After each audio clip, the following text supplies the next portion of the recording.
So the dust finally settled on the Venom film and it becomes last week's news. I thought, hey, why don't I discuss it yet again?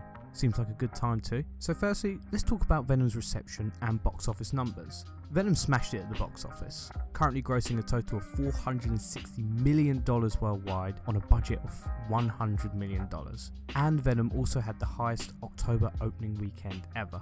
It wasn't all great news for Venom, not faring well with critics, standing at a Rotten Tomatoes score of 30%, which is rotten, with critics criticising the inconsistent tone and poor story. There was, however, some praise for Tom Hardy's performance. But conversely, audiences loved the film, and the audience score on Rotten Tomatoes stands at a very impressive 88%. So overall, the film's a massive success for Sony.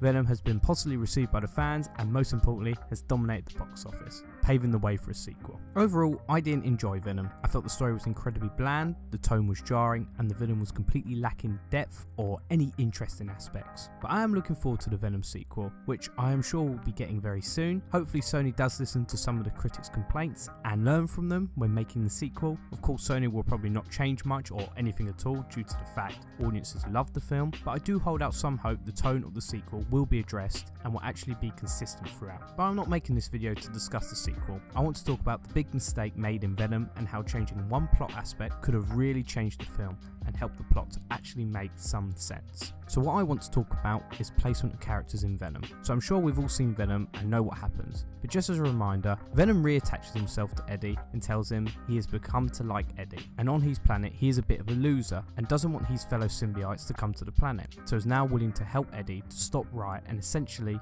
becomes a good guy. Okay, great, except this plot point made for me zero sense. The last time we saw Venom conversing with Eddie, it was revealed he was actually eating Eddie's insides all along. Now he does say that this is just part of the symbiosis, but it's not actually definitively said that that is part of it and he is eating him from the inside out. Other times Venom converses with Eddie, he tells Eddie he will spare his life if he helps the symbiotes achieve their goal. So their relationship is all one-sided to Venom and he doesn't appear to actually like Eddie at all.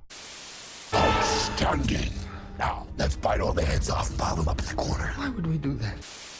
At no point is any kind of relationship developing between the two characters on screen, and I think this is due to time they are together on screen. Venom doesn't actually appear on screen until around the halfway point of the film. I don't know exact timings, but a lot of runtime of this film is spent as build up before we finally see Venom and Eddie actually talk to each other and converse. This is a huge mistake. Venom should have been introduced far earlier into the film in my opinion, allowing time for some sort of relationship to build between Venom and Eddie, starting out as Venom is dismissive of Eddie before getting to know him and actually liking him. This helps the audience to understand the dynamics between these two characters and can understand more about Venom and why he has changed from a villain to a hero. We don't understand what has been the catalyst for this change in the current film. Unfortunately, to save on runtime, Venom's character completely changes for no apparent reason. A huge shame, as I don't really understand Venom's arc as a character.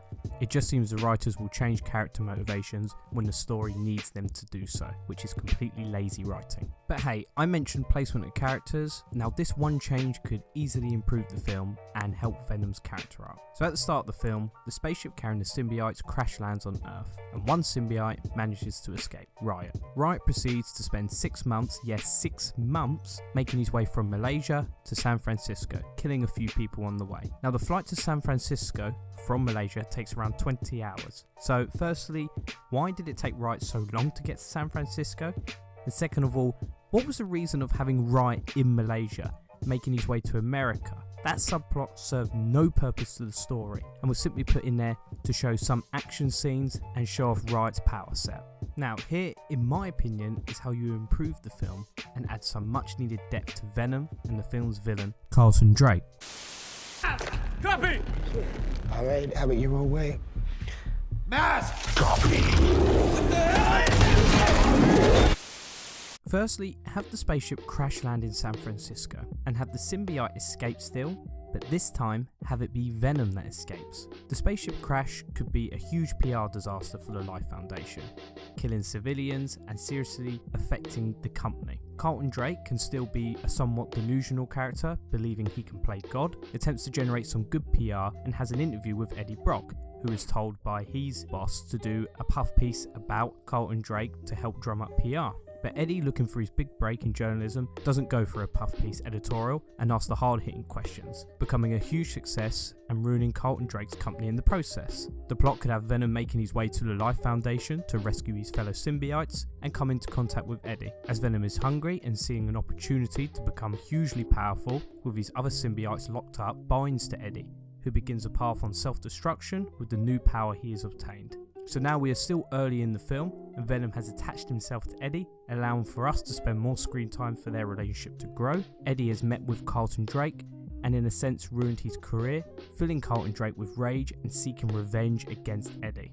Now, with Riot still in Carlton Drake's possession, is manipulated by this symbiote, that if he wishes to seek revenge against Eddie Brock for ruining his career, and earn the respect of all his peers that he has lost due to the San Francisco spaceship crash, by obtaining all the power he has ever craved, and people will fall in line with his rule. Of course, this is a ruse by Riot, who truly wants control, but has seen the weakness in Carlton Drake, and he has become blinded by rage and revenge, willing to do anything to fulfill his anger. Meanwhile, we can see Eddie's downfall as he submits to Venom's power and begins to enjoy his new abilities, but has begun to lose a sense of himself, perhaps losing his fiancée in the process and his job. Skipping ahead, the story can come to a similar climax as the actual film finished on, with Venom stopping Riot from going back to their homeworld to bring more symbiotes to Earth, due to Venom actually liking Eddie and fueled by his own ego to be the most powerful being on Earth. With this, Venom doesn't become an out-and-out good guy like he did in the film, and he's actually motivated by his lust for power, but has reached an understanding with Eddie Brock,